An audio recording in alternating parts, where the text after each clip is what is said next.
Hey, how's it going, folks? Welcome to the Coach's Corner, live here at Benchwarmers Restaurant and Delivery.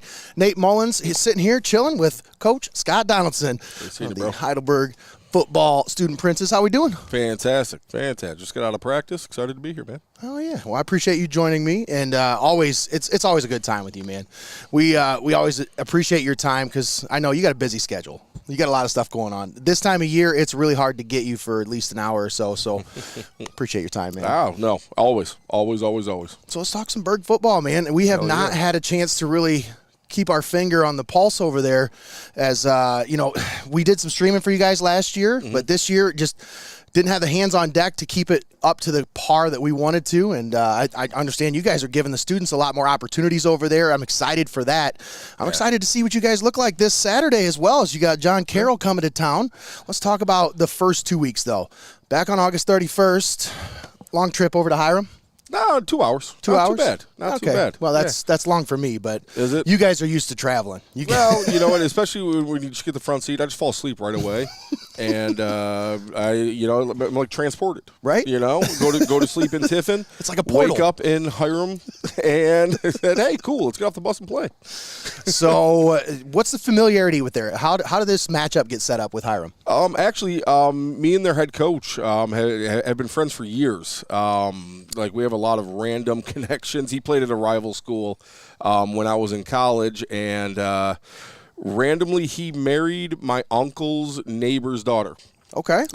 So my uncle was actually in his at his ceremony and everything, and but we've been friends. I have a lot of close friends together and everything, and I was actually down in Florida recruiting down in Miami. And went to our previous week one opponent. When I finally saw him, I couldn't get him on the phone or email or anything. And I asked him, hey, do you want to re-up this contract? Let's keep this thing going. And he said, no chance. So don't want to keep getting beat up by it. So I called Jack right away, and I know he's building something pretty good there, and kind of wanted to see how things were going against an OAC team, and he immediately said yeah. So we got a home and home with him. So we got him next year again at home, and it ended up just working out. So it was it's actually the first Ohio school we've played outside of conference in almost 20 years. So wow. Yeah, it was pretty awesome. So that's a nice change for you guys, a little bit closer to home. Yeah. So what about the off-season program? You guys have a lot of returning faces, a lot of familiar faces this year. 10 out of 11 returning defensive starters. Is that what I heard? Something like that? No. I think 7. 7. Okay. Yeah. All right. Well, that was last year, 10 out of 11. We're close enough. So 7 out of 11 returning starters. You guys got also a lot of returning familiar faces on offense as well. So for fans out there that aren't familiar with the process, the COVID year kind of gave everybody an extra year, right? Or 2 in some cases. One. It gave everyone an extra 1 year, so it just didn't count. Okay. There's still a semester rule, and there's still a lot of other eligibility things, but the kids that played that year that were on the team in the fall of 2020 and the spring of 21, it just didn't count. And so we've been really lucky to have a lot of guys that want to finish out their college career. Most are in grad school right now. We have Heidelberg has a great MBA program that's very affordable, and for some of them, it really not even paying anything. So a lot of them went that route. We have a few in it this year, and last year there was a lot more that were in it, and some picked up a second major or just kind of stretched out their undergrad to stay for an extra semester. So that's kind of how that worked. Next year will be the last year of COVID for us. I know, D1 has a very different rule, so that's why you see the 29-year-old quarterbacks and the things like that. But for us, next year will be the last year of having all those fifth years, where kind of everyone has that option, I guess. For us, we can't redshirt kids, so we can only medically redshirt them, medically hardship them. So if a kid does get hurt within the first 3 games, he can get that year back. So that would be the only way we can keep fifth years from here on out. Okay, so that makes sense. Now that you kind of explained it a little bit, it's like, okay, that's why there's so many returning starters. That's why you've got a lot of these guys coming back. One of those guys, Montavious Yearby, kind of leading the way in the backfield for you guys once again. Now, talk about this young man. He had an outstanding year last year, and he's coming into – this will be his Fifth year. Fifth year. Yeah, that's what I thought. I thought he was a senior last year, but I wasn't sure. So talk about his contributions to the program and just how he kind of sets the tone for the offense. Well, his contributions, I mean, on the field are amazing. I mean, the kid, he goes hard every single play, and he's lightning in a bottle. I mean, he's one of those backs that it doesn't matter what play you call. If he's touching the ball, it could go for a touchdown. Doesn't matter the play call, where we are on the field. He's got that type of elusiveness, that type of speed, and that type of drive. So he's so fun to watch because you never know what the hell's going to happen. Yeah, yeah. He's that kind of back, and but I tell you what, he brings so much to the culture of our program. Number one, he is a tough kid, physically and mentally. He's a wrestler. He's on our wrestling program. He is just tough. I mean, he had, 30-something carries last week. And at practice, that's workhorse. And at practice today, he was at full speed, and he didn't, you know what I mean? He was setting the tone for the offense in practice today. So he's got that physical toughness, but the thing that I love having him around, he is literally a 6-year-old child in a 23-year-old man's body, which actually his birthday was Sunday. Not just like a 6-year-old with serious ADD. He is just. We get along pretty well then. He is all over the place. He is hilarious. If he's not in the play, he is behind the huddle dancing, or trying to wrestle someone. He tries to wrestle everyone. Has he ever tried to wrestle you? What's that? No, I know not to mess with him. Number one, I got. Or is it the other way around? I got him by 100 pounds, so I'm just going to lay on him and he'll be dead. Because him and TJ Ramey are so close. TJ's, are I guess backup running back, but he plays every play. He's a jack of all trades type guy. And those two are such good wrestlers. Like, I'll be looking around, and it's a Tuesday practice. Everyone's beat up. We're in full pads, and I'll look behind the huddle, and those two are wrestling. I'm like, come on, guys. What are you doing? Like, but that brings so much, I wouldn't say lightheartedness. It just brings a great energy to practice where they're just – those type of guys are just so happy to be there. They're having fun no matter what the situation is, and that's really who Heidelberg is. You know who we are as a program is, and Tay brings that every day, man. It's awesome having. Well, and you bring the energy also, Coach. I mean, talk about your transition. Obviously, it's been what, you're 7 years now? Eight.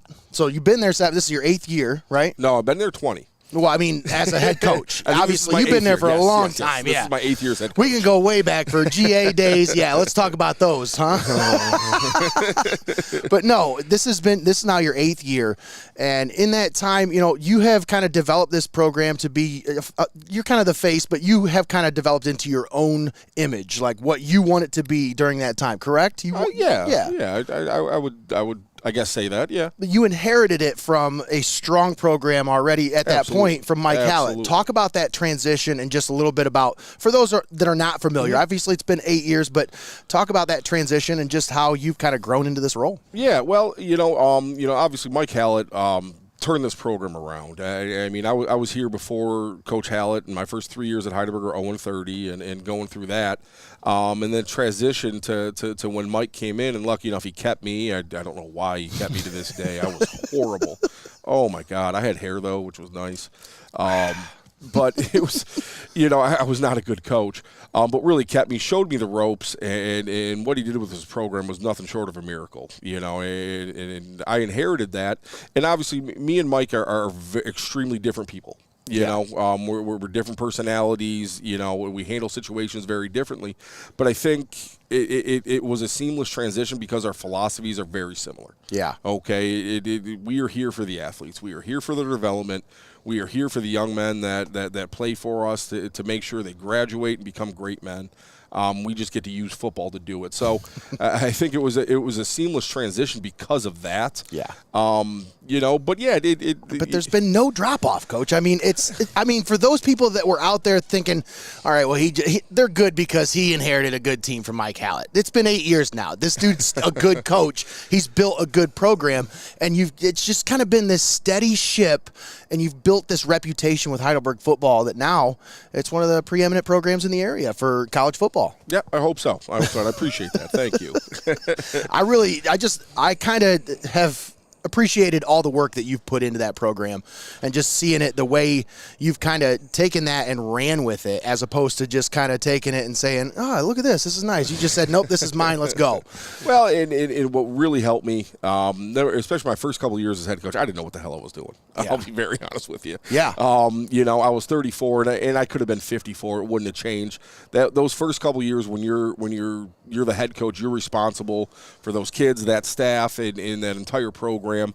It is a steep learning curve. But what I think the reason we've had such great success on and off the field is that we've been able to keep our staff intact. Yeah. I mean, the core of our staff, and don't get me wrong, young coaches are here and there, but, and I'm talking about, our offensive coordinator, Jason Lewis, our defense coordinator, Brandon Jacobson, and our recruiting coordinator, Jamar Lewis. Yeah. As a head coach, and I learned this, you need people that knew you before you were a head coach. Mm-hmm. Yeah. Trust me, I would love to have some yes men here and there. That'd be great if people actually agreed with me. But these guys don't let me pull any crap. You know what I mean? If I'm doing something wrong or something they think wrong or not doing enough, they're going to be the first to absolutely, get me on the right ship. And that is unbelievably important. Yeah. I think for any leader or any boss, whatever you want to call it, having people that knew you before you were that is extremely beneficial. So, absolutely. Trust me, those guys do all the damn work. All right, I just get to do cool shows like this and come over to Benchwarmers on a Tuesday. I got a question for you. Yeah, buddy. You've definitely set the precedent and the culture and the winning ways and stuff, and I feel like you've influenced some other college coaches, maybe there's a newcomer to the game. I think his name's Coach Prime, maybe. What do you think about them ripping off your turnover throne celebration? I know. You did it first. I even said that. I'm like, what the heck? Yes, and ours might not be as fancy, but ours was home built. Right. All right. It was built by and a lot more solid. Dr. Morgan Kocher, who is the chair of our exercise science and sports management program. He built that with his bare hands. So all beautiful. Right? And that thing weighs like 500 pounds. It takes the whole offensive line to bring it down. They're lying, man. But yeah, it's funny. I just saw that the other day, and I'm like, son of a bee. The first thing, as soon as I saw that, I'm like, that's Heidelberg's thing. I think I texted you, didn't I? Yeah. I was like, Berg did it first. Come on. Yeah, I'll expect some royalties from Prime. We'll see when that happens. Yeah. But back to, when you took that transition, just one more question on that. Just the dynamic. You said you were 34 at the time.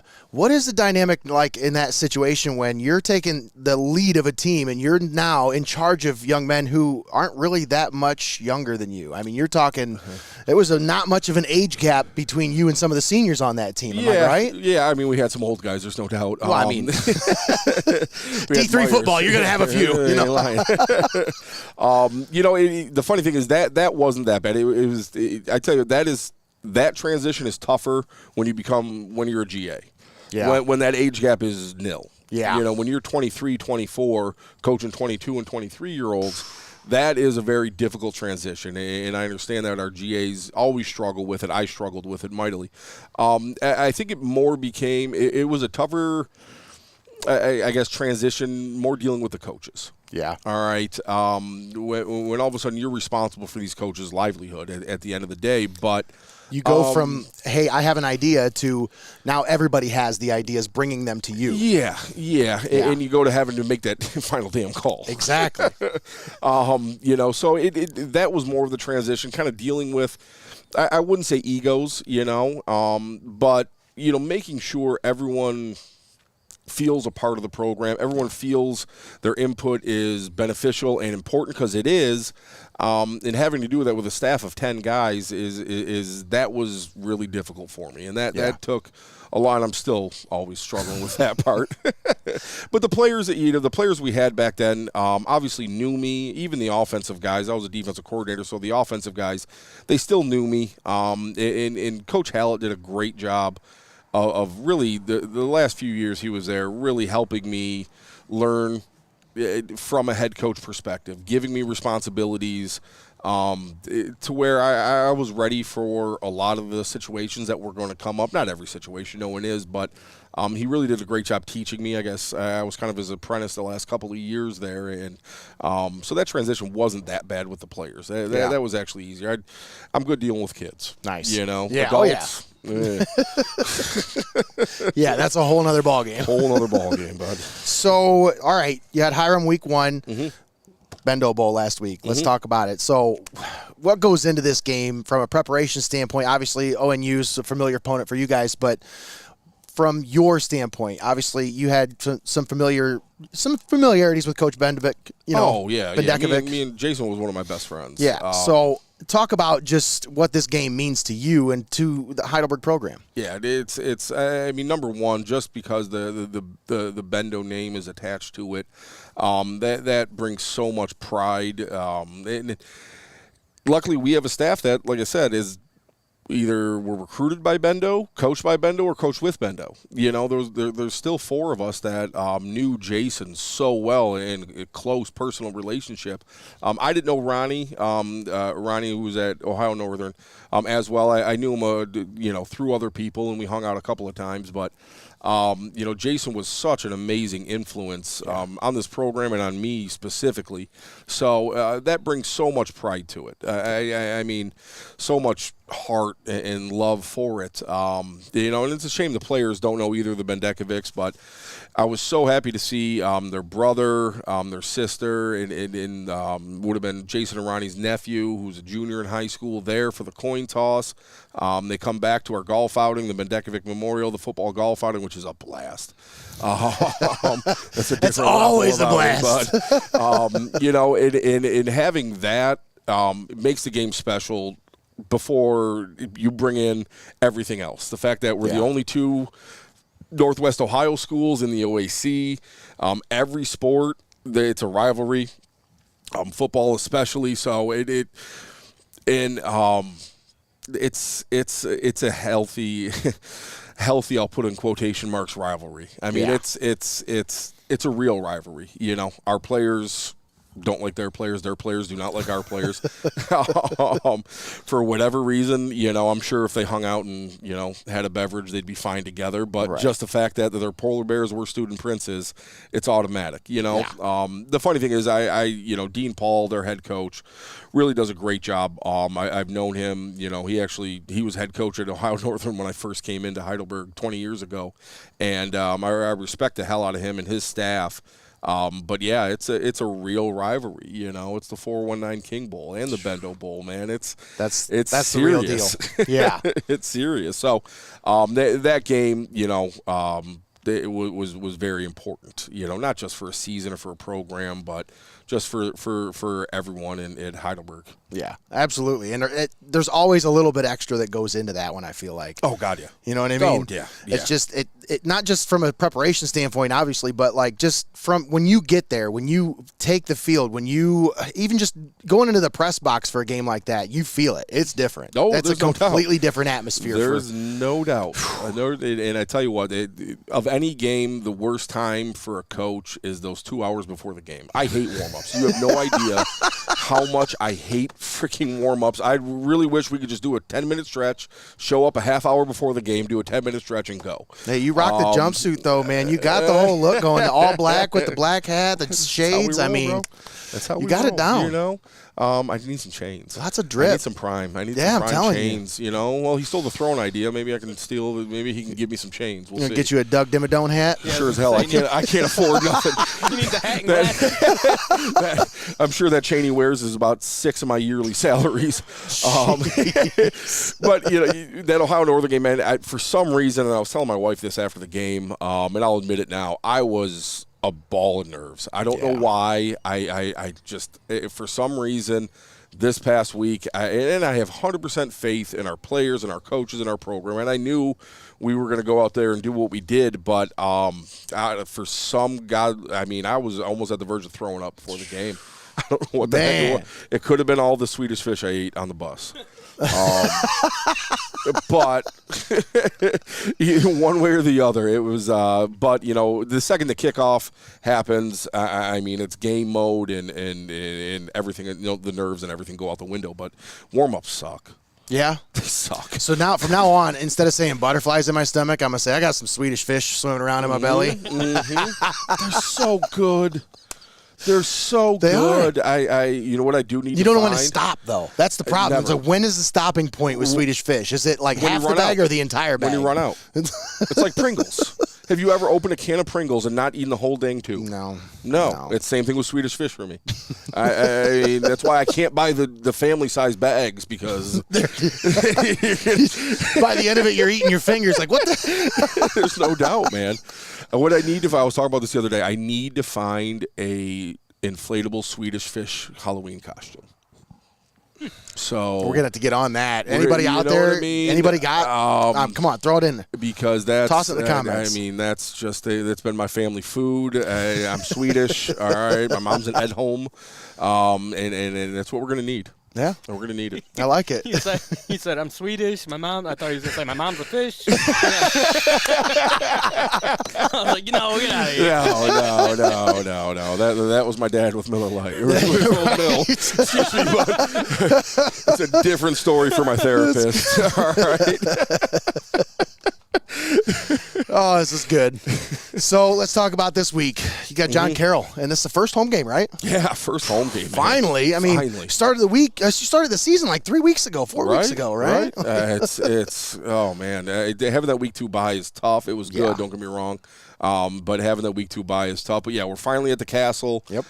Finally get that home game. Get the fans out. Get the students over in the end zone. And John Carroll's an extremely good football team. They're I don't know what they're ranked, but it's probably not high enough. I mean, they're a very good football team. They always are. Got a new coach, a whole new staff, and he's a really good coach, and they're big, they're physical, and they're long, and we got to work cut out for us, no doubt. Yeah. So, any kind of special activities going on at the stadium this weekend that you know of? I think it's like Parents' I'm Day sure or something. there might be. I don't know. I thought I was just seeing here. I had it pulled up here. I Yeah, got a game to Parents' worry about, Weekend and Hall of Fame Day. I'm just kind of throwing it out there. What is that? Hall of 1:30? Fame, yeah, we got the Hall of Fame that night. I'm just worried about the game. I don't know. Oh yeah. He was just getting to that. And I was found out. Almost there. Getting to that, yes. No, and a Heidelberg legend is going in. Jerry Mack, What? Jerry McDonald. If you ever step foot on Heidelberg's campus between I think 1972 and 2 years ago, Jerry Mack, or if you stop by McGowan's between that same exact time frame, Jerry Mack. He is a legend, and I owe so much to that guy, and I'm so excited that he's getting the recognition that he deserves going in the Hall of Fame this year. I know a lot of alumni are coming back, and it's so great to see. And there's some other great. I know one of our wrestling teams is going in, and I really don't know who else. Once I heard Jerry Mack, I stopped listening. Oh, Jerry Mack, let's go! So there is a game to play, and you got John Carroll, and you said they're a tough team.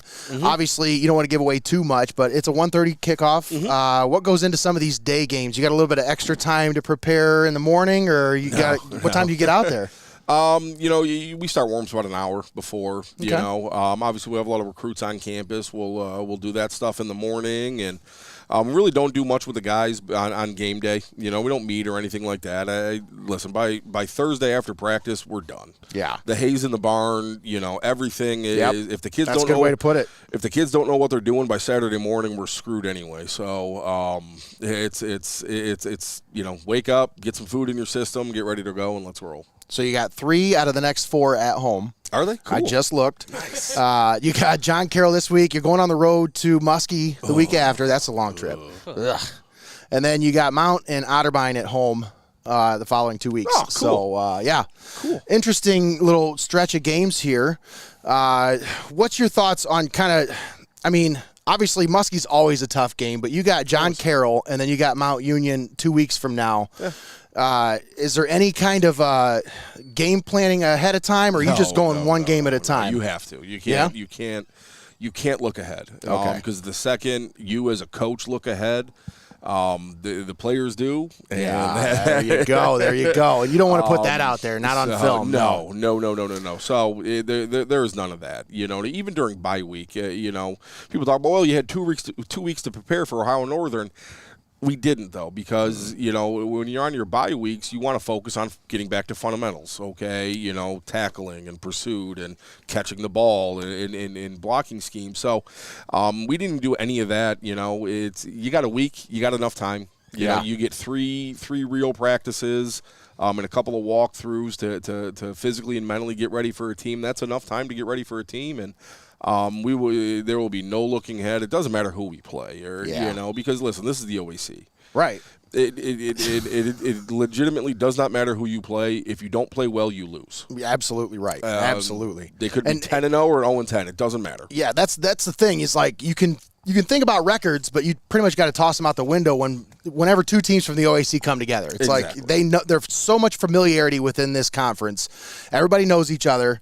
You know what you're bringing to the table, and at this point, there's no surprises. Oh, 100%. You know what I mean? Yeah. Like you're going to have a few tricks here and there, but there's no window dressing. No. And yeah, obviously we're trying to put our guys in the best positions possible, and that might mean some new things here and there for every team. But when it comes down to it, it's who blocks the best, who tackles the best, who who makes the least amount of mistakes. That's who wins football games. And so as coaches, you really gotta.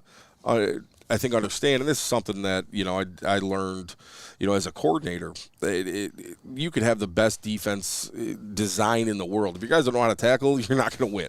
So it's making sure you're always focusing on fundamentals. Obviously, there is some of putting the guys in the right position to make plays, but. We're always going to be a very fundamental football team on either side of the ball, and especially special teams. So, as a coach, it's tough not to get in that rabbit hole of trying to win the chess game, because that's just not who Heidelberg football is. And I'm not smart enough to do that anyway. I am a public school kid with a state school degree, bro. All right, I am. I didn't get this job because of my brains. Thank God I got this. All right. So. Yeah, we won't. Let's not delve into that too deep, because it's not. We're not here to compare SET scores here. I mean, come on. When's the coaches of the Berg calendar coming out? Well, oh God, I think Josh Morgrett's going to be setting his reminders for it. Yeah. What month is Jason Lewis? What do you want to see? I mean, J. Lou's a good-looking guy. He's in shape. I got some young coaches that are in shape, but us older guys, you don't. Oh boy, you do not want to see on a calendar, boy. What was Josh's question earlier? Something about the top best looking bald headed men in Seneca County area or something like that. Oh, he wanted you to rank them or something. Oh, I mean, is Mayor Mont still? Is he bald? I mean, he's a good looking man. Absolutely, he's a good looking man. Definitely bald. I mean, and he's got way more clout than both of us combined. I mean, he's got to be top. He's got to be top. I mean, we got to be at least top 5, right? He said top 3. Okay, that's what Morgret said. We got to be top 3. So I'm like, all right, okay, I like it. Yeah, for sure. I'll take top 3. I will definitely take it for sure. So, Coach, you got a couple players that have been recognized recently for some OAC honors. Mm-hmm. Talk about, obviously, Montavious Yearby. Yep. But Joseph Norris recently in the Bendo Bowl got the OAC Player of the Week. Oh, cool. That must have got released today. Yes, it did. did. Notice. So, Joe's an unbelievable football player. Couple of picks, right? Oh, my God, yes. Couple of great picks. One right before half where they were kind of drive-in and had an opportunity. One, which, he was in man coverage. And getting an interception when you're a corner in man coverage, unless it's a fade, is damn near impossible. And he played it unbelievable. And not only that, he is an amazing returner. Yeah. Oh my God, him at especially punt returning. Now he does some wild things, and as a coach, you're sitting there. Oh my God, I had to you're just holding your breath, but for the wrong reasons. Had to take a couple more Lexapros there, bro. And but the kid is so tough. He's so strong, and he's so fast, and he gets it. So yeah, you might deal with a couple. Already, he was a -2 return there. You might have not did that, but. Next one he pops for 22. Here's the deal. It's one of those, man. Do your thing. Yeah. I'm not going to coach you. Do your thing. You're so good. Do your thing. I'll try to tell you where to go initially. I'll try to set the blocks up that way, but go do your thing, Joe. Yeah. And he's such a great leader too. We had a big national speaker come to campus, and Joe was actually selected to introduce him, take him around the campus for an entire day. Guy was teaches in the Ivy Leagues. He's an ex-NFL player, and Joe got to spend the entire day with him because he's not only an amazing player but an amazing student and an amazing leader on campus. So, that's awesome. Yeah. I didn't even know you got that. That's awesome, Joe. Yeah, there you go. So big time performance this weekend, and you're looking for another one, right? Let's hope. John Carroll. Let's hope. This Saturday, 1:30 kickoff. Stop down to the Castle. Any other words that you want to kind of throw out there for the public? Anything for Heidelberg faithful? No, guys. Number one, I really appreciate you guys and what you do for really Seneca County sports and Northwest Ohio in general. I think it's an amazing thing, especially for the high school kids, but selfishly for me too, in our program. I really greatly appreciate it, and hopefully we can get this castle packed on Saturday. It should be a beautiful day. Come on out, bring the kids, bring the family. It's a one thing I love about what we do for home games. It is an entire day experience. It's an event. Not just the football game is just the culmination of it. It's an all-day event. Our parents are unbelievable. The tailgates they do are insane, crazy. You should get a video camera there. They got a name for themselves. They're the Orange Crush.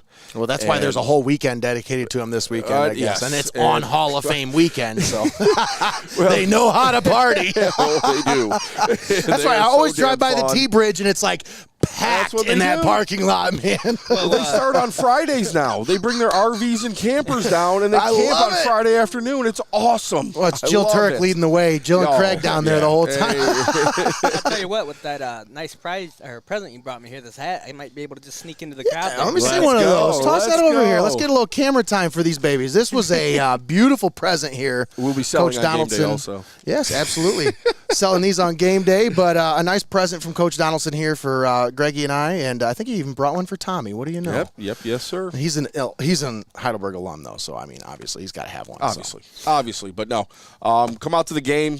Tiffin community, obviously we love Northwest Ohio, all right, because of last week we are still the 419 Kings. That's so right. we want to show that with the fan support. So thank you, and hopefully we can get a lot of people out there. Let's get it rolling. All right, Coach, I do have one more question. You're a Bills fan. Obviously. And, you watched, obviously, last year, the last Monday night game of the year, the tragic events that happened. We won't go back. We won't rehash that. But what is going on with Monday Night Football being just a graveyard for football players these last 3 times out for Monday?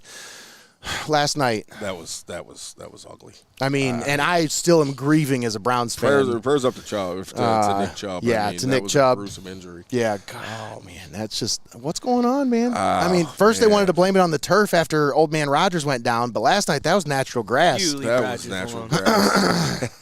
Just because he's your fantasy quarterback. I like him. I think he's a cool dude. No, you never want to see that for anyone. I don't care if you're playing the opposing team, and I know the Steelers were sick about that too. And I am very happy ESPN did not show it. And then Dan Patrick, today, trying to justify, well, they should have showed it. No, it's like, no, there was no reason to show it. No. You can go find it if you want to look for it. And, well, a lot of people posted it on Twitter and Facebook, and I had to see it. That was, Thanks, Kenny Lawrence. Yes, I did not need to see that, man. You did not need to post that. Yes. No free shout-outs. Yeah. Sheesh. That was gruesome.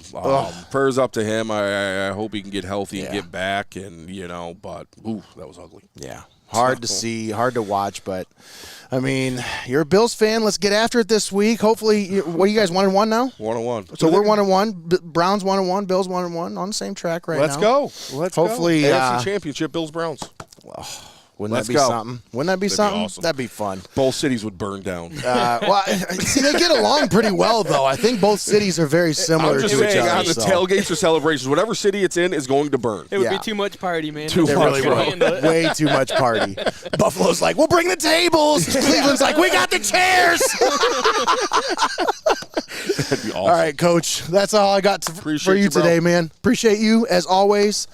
All right, guys, if you made it this far, well, thank you for one, but also share the video. Like, follow, subscribe. That all helps us, obviously, but please share the video with all your friends. That helps us to reach a whole new audience. Once again, Scott Donaldson's been sitting here with me this whole time. Greg Wizard, Greg the Wizard Kin, Greg Wizard, sitting here with us as well. That's going to do it for us tonight here on the Coach's Corner, live from Benchwarmers Restaurant and Delivery. Thanks for tuning in here on Heart of Ohio Sports. Have a good night.